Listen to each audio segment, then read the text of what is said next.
जहाँ पे हम सुबह बात भी कर रहे थे कि ये एकदम से काफ़ी शॉर्ट रोलओवर्स के साथ जा रहा है नेक्स्ट सीरीज़ में। ये सनी जी, आप लोगों ने क्या हाउस व्यू रखा है इस वक्त है एशियन पेंट्स पे, बर्जर पेंट्स पे? इनफैक्ट अमरीश हैं अब इस व्यू को शेयर करने के लिए। अमरीश जी, गुड मॉर्निंग। ये पेंट स्टॉक्स में अब सब्सटेंशियल रोलओवर्स हो, ये शॉर्ट रोलओवर्स हैं, दैट मीन्स प्रोस्पेक्टिव जनवरी के लिए भी बहुत अच्छा नहीं है। आप लोगों ने क्या व्यू रखा है इस वक्त एशियन पेंट्स पे, बर्जर पे? मैंने स्पेशली एशियन पेंट्स जहाँ पे हम लोगों ने काफी अच्छा करेक्शन देखा है in the last month and half. मुझे लगता है कि यार दीज लेवल्स यहाँ से डाउनसाइड रिस्क कम है, क्योंकि जो जो मेजर इशू है इज द बिरला ओपस का जो लॉन्च हुआ था। I think that is clearly playing on like most of the paint stocks.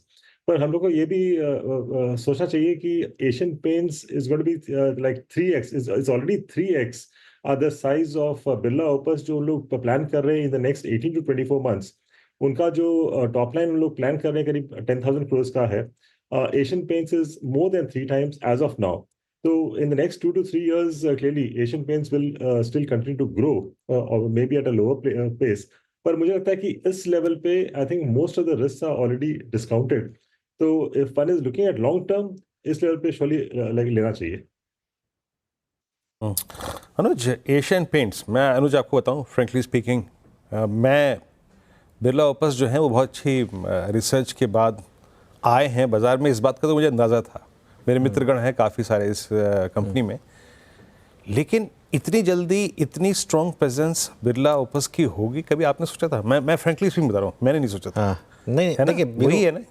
बिल्कुल वही है और वही कारण है। और देखिए, मैं एक चीज़ बताऊं आपको, जो मैंने आई थिंक आपको याद होगा, ये मैंने 2 महीने पहले कहा था, तब 2500 पे था कि अभी भी अवॉइड करिए इसको। मैं अभी भी बोल रहा हूँ, अभी भी अवॉइड करिए इसको। और ये स्टॉक 3 महीने में 31% गिरा है ना। इसका नेट प्रॉफिट 43% गिरा था। तो ऐसा कुछ नहीं है कि ये स्टॉक कोई अब एकदम से स्क्रीमिंग बाय बन गया भाई। या तो अर्निंग्स स्ट्रांग हो, उसमें स्टॉक गिरे, हो समझ में आता। नहीं, गिरा इसलिए क्योंकि अर्निंग्स आधी हो गई थी। अब वो वन ऑफ थी या नहीं ये पता नहीं, लेकिन आगे भी टेंशन होगी। उस दिन रामदेव सर आए थे हमारे स्टूडियो में, वो बहुत अच्छी बात बोल के गए थे कि इनमें बॉटम तब बनेगा जब जो नया प्लेयर है वो न्यू कमर की बजाय इनकम्बेंट हो जाएगा। जब बिरला ओपस को अब आप industry player, establish industry player की तरह से मानेंगे, नॉट एज ए चैलेंजर। जब तक वो चैलेंजर है तब तक दिक्कत होगी। जब जियो आया था तो टैरिफ्स नीचे आए थे ना सब, पूरी की पूरी इंडस्ट्री के, लेकिन उसमें स्ट्रॉन्ग प्लेयर सर्वाइव किया। एशियन पेंट्स की आज की जो सिचुएशन है वो वही सिचुएशन है जो भारती एयरटेल की थी 7-8 साल पहले उसमें। लेकिन अगर आप उस स्टेट में जल्दी घुस गए तो आपको काफ़ी टाइम तक पेन झेलना पड़ा।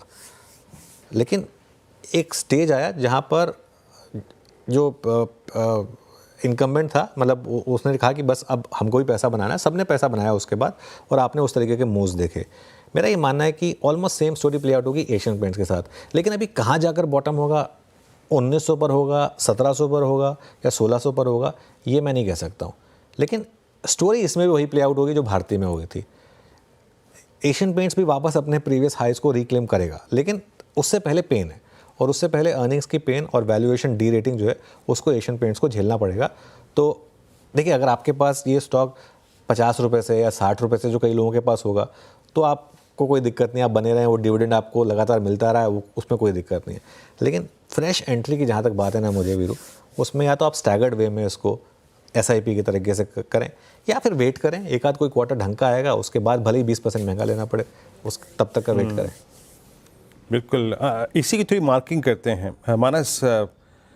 ये मार्किंग स्पेशली एक लॉन्ग टर्म इन्वेस्टर के लिए होगी मानस। ये जो पूरा बेस था इसका चार्ट के लिए आप देखें, अप्रैल 2021 से, यानी पोस्ट कोविड जो इसका एरा था वो तो इसने तोड़ दिया, जो कि परसिस्ट करता था 2648 पे। और दिक्कत की बात यह है कि मानस वो 1900 रुपये से लेकर करीब करीब 2800 रुपये तक एक वर्टिकल राइज था, कोई बीच में टाइम स्पेंड नहीं किया इस चार्ट ने। अनुज, जो बोल गए प्राइस अभी 1900, लॉन्गर टर्म चार्ट्स पर उसकी पॉसिबिलिटी नजर आ रही है क्या? देखिए, करीब करीब मेरे ख्याल से 3 साल से ज्यादा का समय लगा इस रेंज में स्टॉक ने ट्रेड किया, 2600 और 3500। और अब जब 2600 का एक बहुत ही अहम सपोर्ट ब्रीच किया हुआ है तो डेफिनेटली करेक्शन बड़ा हो सकता है। रैली काफी बड़ी थी, तो करेक्शन में जो आपने लेवल्स बोले वो भी देखने को मिल सकते हैं। एटलीस्ट 1900 रुपए तक के लेवल्स एशियन पेंट्स डेफिनेटली दिखा सकता है, तो इस गिरावट पे खरीदारी ना करें।